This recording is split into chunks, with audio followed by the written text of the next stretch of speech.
Right, good morning, Shabbat Shalom. I'm very glad you all came out today. I know the air is still crunchy style, but I appreciate your being here. The air in here is probably the cleanest around. We put in a new air exchange system because of COVID, not thinking it would also be helpful with Canada. Any chance they're going to put that out anytime soon? They don't seem to be any real hurry. But the air in here, at least, is good. Now, as I keep talking, the air is going to get a little hotter, but it's we should be okay. Yasher Koch again to Adat Solomon for all the Torah reading. This was also my bar mitzvah Torah portion, and I did exactly as much Torah reading today as I did at my bar mitzvah. Hope you enjoyed it. And I do also want to thank all of you for the birthday wishes. I was in New York celebrating with the family. I turned 60 this week, and the day after, I couldn't find my keys. And like, it has begun. Now, the fact is, I have never had a good memory. I'm a good improviser, make up stuff, which is one of the reasons they didn't let me read Torah at my bar mitzvah. Apparently, I was making it up a little bit too much. So it's not that my memory has gotten worse. I am no slower at 60 than I was at 16. Not any faster either. So I never had much of a memory. I never really had any speed. So turning 60, it is 60, right? That's what I said? Yeah. But I do appreciate the good wishes for it. So I don't know if people are angrier now than they've been a few years ago, but I do know they are a lot more comfortable at expressing it. Whether trying to drive through a traffic circle, or even at restaurants. You normally go to restaurants because you want a kind of a happier experience. And I'm seeing people ordering the food, people delivering the food, and people making the food less happy than they used to be and much more comfortable with expressing how unhappy they are. Politics have not helped. How many of you have had a political discussion with someone that ended with, "I see your point." Thank you for sharing that viewpoint that I had not considered. Instead, we will offer our opinion, absolutely positive we're right, even if we know nothing about the subject. I had someone call me once telling me why I made a decision. I said, that's actually exactly not why I made the decision. And the person said, but that's your opinion.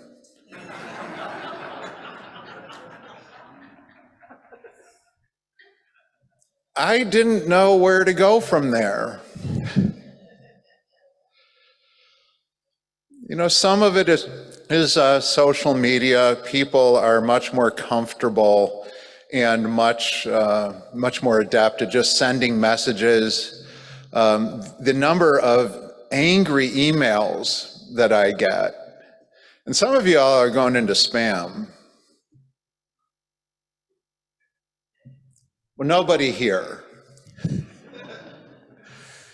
But just there is so much anger. And it's having a terrible impact. It's ruining friendships, it's ruining families, it's ruining communities. And there used to be this idea that somehow venting anger made the anger go away. We all know that person.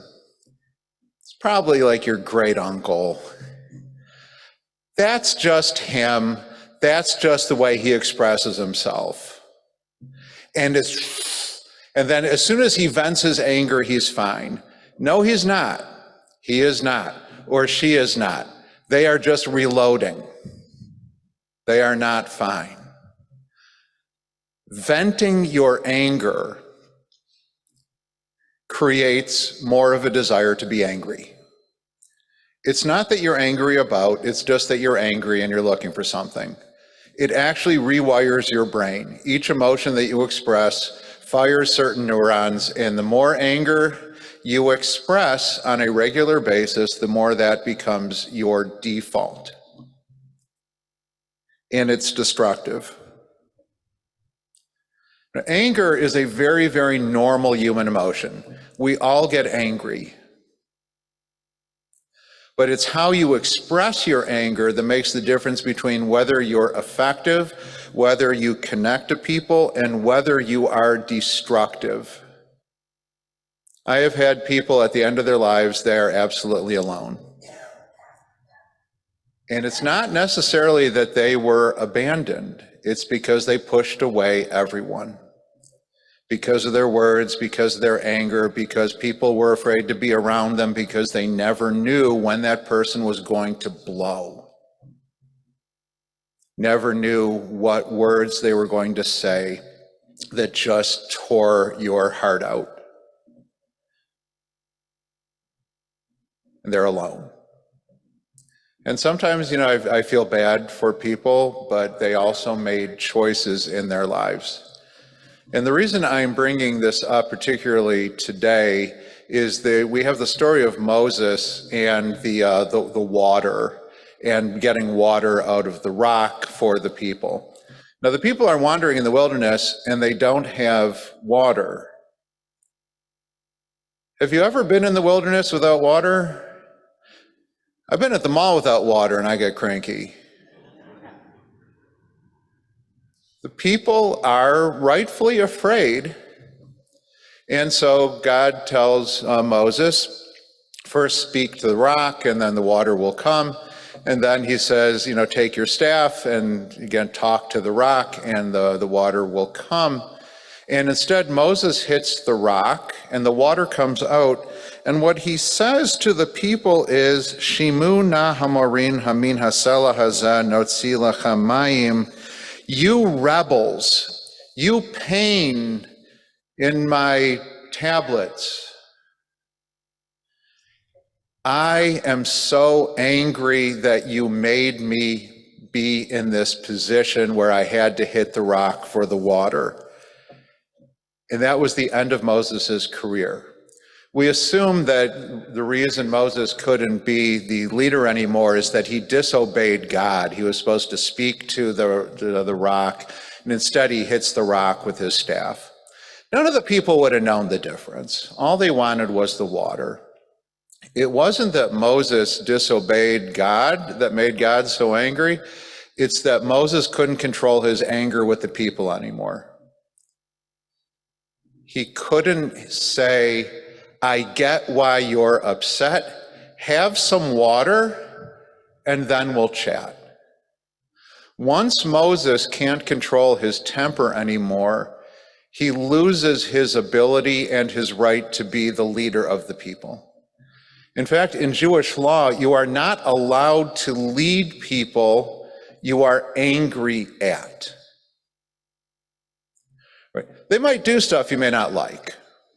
And people might be challenging. In fact, every human being, one way or another is challenging.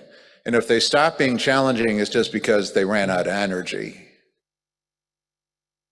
I hear people talk about these sweet people, like they're not sweet, they're tired. You should have met them earlier. You're not allowed to be a leader in any situation where you hate the people. Right? You might be frustrated from time to time, but you are not allowed to express your anger in a hateful and demeaning way. You can express what behaviors you'd like to see. You can express how you think things might be better. But hatred means you have lost your right to lead. And you can't just love some of the people you're the leader for. It's got to be all of them.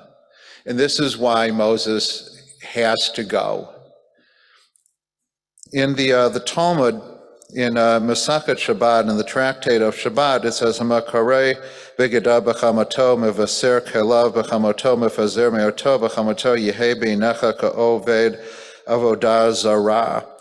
Someone who expresses their anger by throwing things, by yelling, by screaming, is considered to be an idolater. Because when you do that, when you terrorize other people with your anger, you're worshiping yourself.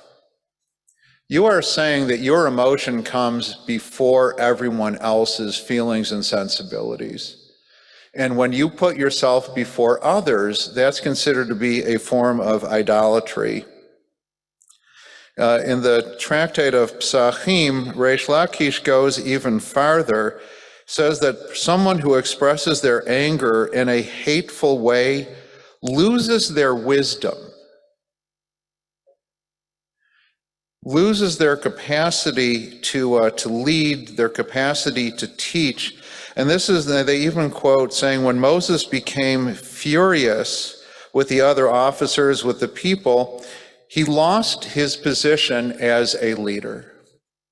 You can't make good decisions in your fury. I mean, how many of you, if you look back at all the times where it kind of went sideways when you made a decision, how often was because you were just really angry and you felt justified in expressing yourself a certain way? Now, there's righteous anger, but it's the self-righteous anger that usually torpedoes us, where we assume we're right because we're always right, and we assume the other person's wrong because they're always wrong, and not because of the situation at hand. So Reish Lakish, a rabbi in the Talmud, says that even Moses, who received the Torah, who is considered to be the greatest of our scholars, of our leaders, his anger made him lose all the wisdom that he had, because you can't think clearly in those situations. Now, there is a lot in the world that is difficult, that is frustrating, that is scary. There is so much to be angry about. Again, it's a very normal human emotion. We have not solved racism, we have not solved anti-Semitism, we have not solved hunger, we have not solved a lot of issues in the world, and we are frustrated. But show me a time in history where things were fine. Like, there were like some really good days. When the Tigers won the World Series. Yeah, but how often does that happen? When the Lions won the Super Bowl.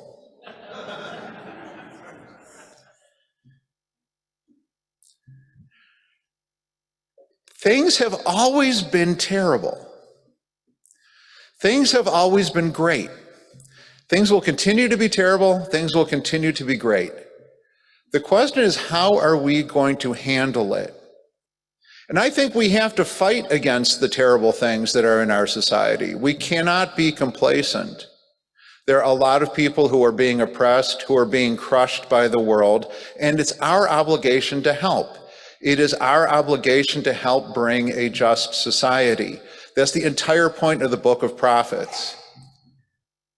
The point of the Book of Prophets is to create a society that is just for all and not one that is just for some. But it's how we do it, how we approach things, how we disagree with the people who have a different point of view, who have a different approach.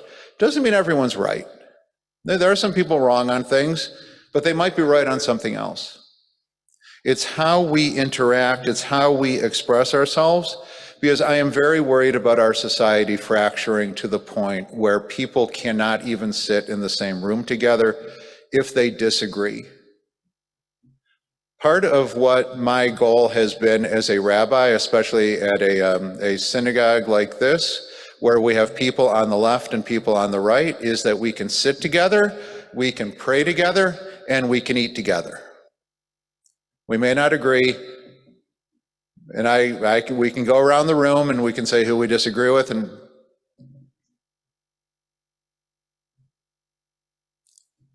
But when we put our opinions, when we put our anger and rage above everyone else, we are idolaters. We have lost the capacity to create community and to create society. A synagogue is a group of people who get together because we're better with each other than we're not, even when we disagree.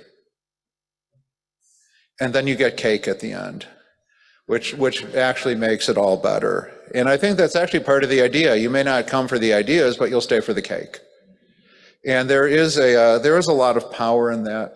And I think there's a power on Shabbat. Shabbat is where we practice not being angry. One day a week, we try to really pay attention to what we say, pay attention to how we say it, to make sure that we're speaking words of kindness. And what we learn is that if we can control our temper and our rage for one day, we can control it every day. We may not be able to control what we feel, but we can control how we say it. And so my hope is that on this Shabbat, we think about what are the things we're actually angry about and try to make them better. And just make sure that we're not just using our anger to control other people, and that we make not just today a Shabbat Shalom, but we bring that Shalom, we bring that peace into the world every day. Shabbat Shalom.